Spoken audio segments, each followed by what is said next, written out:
Was Uncle Tony right about cash for clunkers?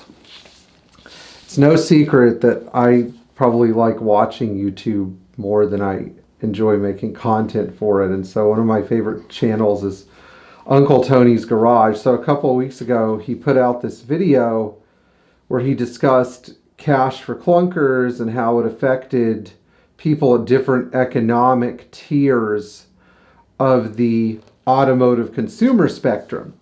And what I thought was really interesting was how he talked about the first tier of buyers, which are people that go out and buy a new expensive car, the second tier of buyers, which are people who go out and buy a decent used car, and then the third tier, which is basically like, I'm still in the third tier. The only reason I have any money and any savings at all is because I'm not a first or second tier buyer. I don't finance cars. I don't buy cars that are like in perfect working order. I buy cars that are broken, then I keep them going for a long period of time. And I enjoy the process of improving the car. You know, that's one of the reasons why I have older Mercedes, because they're very improvable. And so one of the things that he brought up was that when cash for clunkers occurred, it wasn't really as much of an incentive for people to buy new cars as it was a way to get a bunch of older cars that were actually repairable off the road. And the theory behind this was that it actually hurt those third tier buyers more than anything, because you've got people who were not used to having a car payment who had like a sustainable car. They had like a 90s GM product, or you know, an 80s or 90s Ford or Chrysler product that they were able to keep going, or an older Toyota or Nissan or Honda. And they became enticed to the idea of buying a new car that they thought they could afford. But then suddenly they find out that a lot of these 08, 09 model year cash grab cars, specifically from domestic automakers, were not that good. And I stand behind this theory. A lot of people go, oh, well, if you criticize cash for clunkers, you're criticizing the Obama administration. I don't really think it was Barack Obama's idea at all. I think we all know who really controls our government. And I think in this case, it was an incentive by the big three, Chrysler, GM, and Ford, who were doing really poorly at the time, to try to strong-arm the U.S. government by threatening to take more jobs out of the United States and lay off more people in order to force the government to somehow trick, and that's the word I'm going to use, to trick lower income buyers into buying cars they couldn't afford and should never have purchased. So when you're going through a recession, if you're a poor person going through a recession, 08, 09, I was a poor person going through a recession. The three things I learned about shoring up for a recession is, number one, you don't take on an expense that requires a monthly payment. Whatever you have, you need to own it, because you need to save that money. If you're poor, you need to save it for something like rent, or if you have an inexpensive mortgage, so you can weather the storm, or unexpected expenses. So the first big expense you can eliminate is a car. Now, cars are one of those things that can either be a variable expense or they could be a fixed expense. And some people get the two crisscrossed. The majority of idiot consumers think that a car is a variable expense when it's an old car and anything can go wrong with it. You might have an expensive mechanic bill. And they think it's a fixed expense when you buy a new car and you pay your monthly payment and your insurance, and then it becomes a fixed expense. But that's not really true. I would like to make the opposite point, that a new car becomes a variable expense, not because the amount of money that the car costs you every month increases, but because your other expenses erode the amount of money you can put towards maintaining and using your car.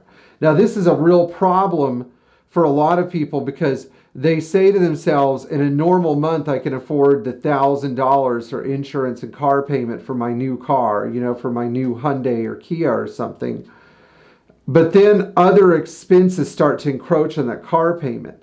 Meanwhile, if you own your car outright, you can at least treat your car better, maintain it a little bit better, not drive it as hard, not treat it like garbage, and actually reduce your overall expenses. Put aside some money so if you do have a major expense in the car like brakes, tires, an engine computer, something like that, you could take money out of that savings account. Now, of course, we're in a situation where a lot of people don't even have the ability to save money. And so they rely on going to buy here, pay here lots to buy cars that are already used up. And this is a problem that I think became worse after Cash for Clunkers. Now, the reason this became worse after Cash for Clunkers is because you, like Uncle Tony said, he used to be able to go buy a $500 or $800 car and keep that car going for years. Now the $500, $800, $1,000 Toyota Camry from 1993 is like a thing of the past. It doesn't exist anymore because a huge swath of these cars were completely eliminated from the market. And, you know, there were a few good Mercedes that got crushed too, although probably a lot less than actually good usable Japanese cars or American cars. You know, when you look at this sort of thing, when I talked about sustainable cars in one of my last videos, I mentioned pickup trucks. One of the best trucks you could buy that's a sustainable truck is a Ford F-150 or F-250 with 300 cubic inch inline six. I wonder how many of these quote-unquote gas-guzzling but totally reliable solid-geared engine inline six F-150s or E-150 vans were crushed during this period of time. Completely for no reason, by the way. No reason at all. I mean, just because they got, you know, not great fuel economy doesn't mean that if you're a person commuting around town, you know, as a job 5 miles from their house, like, does it really matter if gas is $3.50 or $5 a gallon and you get 12 miles per gallon? You know, it's better not to have the car payment and not to have the high insurance cost. Now, insurance companies are still participating in their own version of Cash for Clunkers. One of my subscribers was recently enticed into selling his 420 SEL for $10,000 because it needed a back window.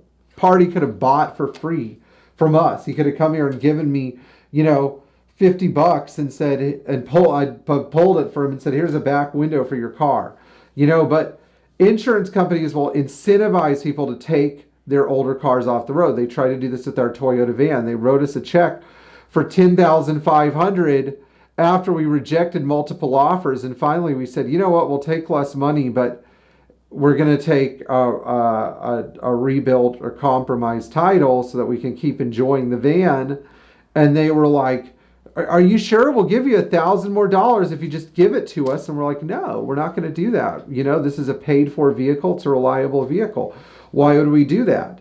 You know, why? And the thing is, if you're a classic Mercedes owner, you need these kinds of cars. I hate to tell this to you, but your best friend, especially if you live up north where there are bad winters, is a car that you don't have to care about. And when the cost of those cars starts to go up, it encroaches on the amount of time and money and resources you could spend restoring your older Mercedes.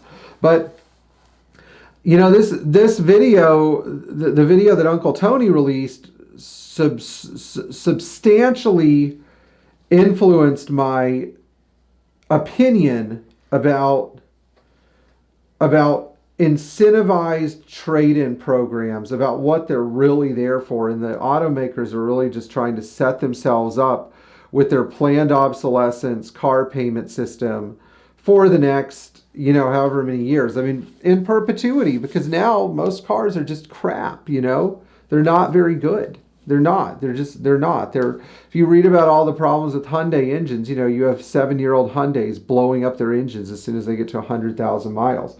And those are cars that people have paid for, and they don't pay 15 grand for these things. They pay 30 grand because of financing. So anyway, I hope you guys liked this video. Please subscribe to this channel for more interesting commentary about the automotive industry and how we kind of have to, you know, not buy into their crap. Anyway, we'll see you in the future, and thank you for subscribing and supporting us on Patreon. Enjoy driving your sustainable classic Mercedes.